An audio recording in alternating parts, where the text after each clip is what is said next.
Morning all of you. आज बेटा हम आपको नेक्स्ट एक्सरसाइज कराने जा रहे हैं। इसमें जो पहला क्वेश्चन दे रखा है आपके लिए कि एक नाव को जिसकी शांत जल में चाल 15 किलोमीटर प्रति घंटा है तथा धारा की दिशा में 30 किलोमीटर जाने और फिर उसी स्थान पर पुनः वापस आने में कुल 4.5 घंटे का समय लगता है, तो धारा की चाल ज्ञात कीजिए। बेटा इसके लिए देखो हम क्वेश्चन करने जा रहे हैं, ध्यान से समझेंगे। इसके लिए जो लिखेंगे बेटा कि धारा की हमें चाल ज्ञात करने हैं, लिखेंगे माना धारा की चाल x किलोमीटर प्रति घंटा हमने मान लिया बेटा, x किलोमीटर प्रति घंटा, ठीक है। और वो दे रहे हैं बेटा कि शांत जल में चाल 15 किलोमीटर प्रति घंटा है। लिखेंगे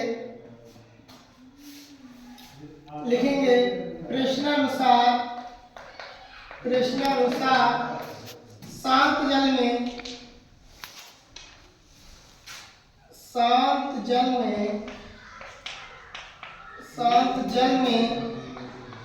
नाव की चाल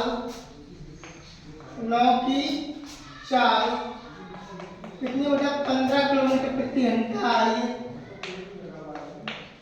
15 किलोमीटर प्रति घंटा है।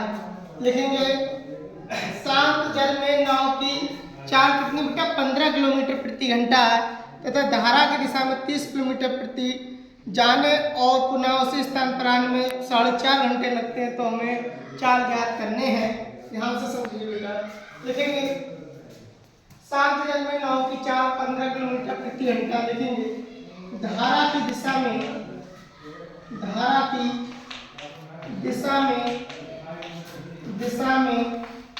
नाव की चाल धारा की दिशा में जो चाल होगी नाव की क्या होगी बेटा, बढ़ जाएगी, तो ये हो जाएगा बेटा 15 प्लस x, ठीक। तथा धारा के विपरीत दिशा में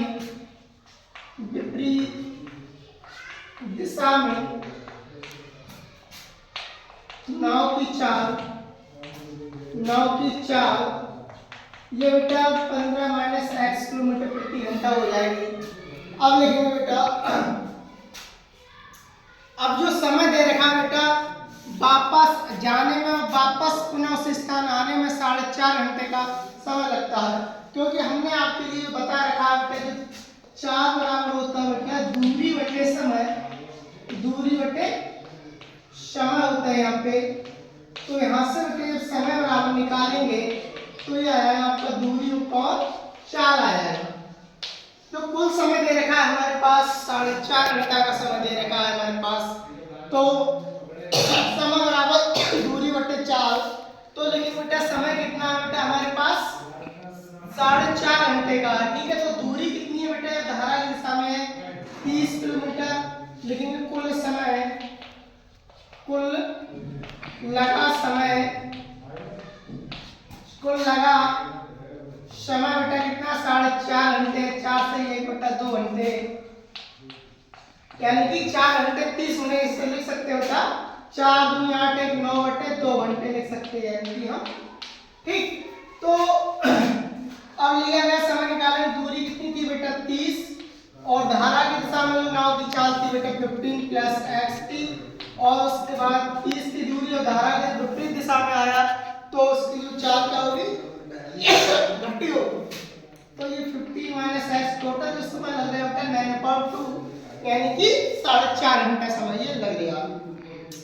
अब हमें कुछ नहीं करना है, यहाँ से क्या करना है बेटा एलसीएम टेक करना है। ये 15 प्लस x और ये हो जाएगा हमारा 15 माइनस x, ये हो जाएगा 30, ये 30 15 माइनस x और ये प्लस का 30 और ये हो जाएगा 15 माइनस का 15 प्लस का x, ये हो जाएगा आपका 9/2, ठीक बेटा। अभी क्रॉस मल्टीप्लाई करेंगे हम इसमें 15 3 45 450, ये 30x आ जाएगा, ये 15 3 45 450 आ जाएगा, ये कितना आया बेटा 30x 30x। अब ये आपको बेटा ये फार्मूला होंगे a plus b a minus b a square minus b square का ये फार्मूला बन गया हमारा। तो ये हो जाएगा बेटा 15 15 225 225 माइनस एक्स स्क्वायर ये अपॉन आ गया बेटा 9/2 आ गया ये हमारा। अब ये देखो बेटा प्लस के ये माइनस के कैंसिल हो गया तो 450 कितने हो गया बेटा 900 ये upon 225 minus x square upon 9/2 और 100 में बेटा 900 हो जाएगा हमारे लिए। अब यहाँ पे हम बेटा क्रॉस मल्टीप्लाई करेंगे, ध्यान से देखेंगे। ये आ जाएगा हमारा 225 माइनस एक्स स्क्वायर और ये हो जाएगा हमारा 100 दूनी 200। ठीक, ये आपका आ जाएगा 225 minus 200 minus x square plus का हो जाएगा बेटा मिल जाएगा। तो ये बचेगा 25 इंटू माई बराबर एक्स स्क्वायर। तो एक्स की जो वैल्यू आएगी बेटा √25। तो एक्स की वैल्यू बेटा आ गई 5। तो लिखेंगे अतः जो धारा की चाल कितनी है बेटा 5 किलोमीटर प्रति घंटा लिखेंगे। अतः धारा की चाल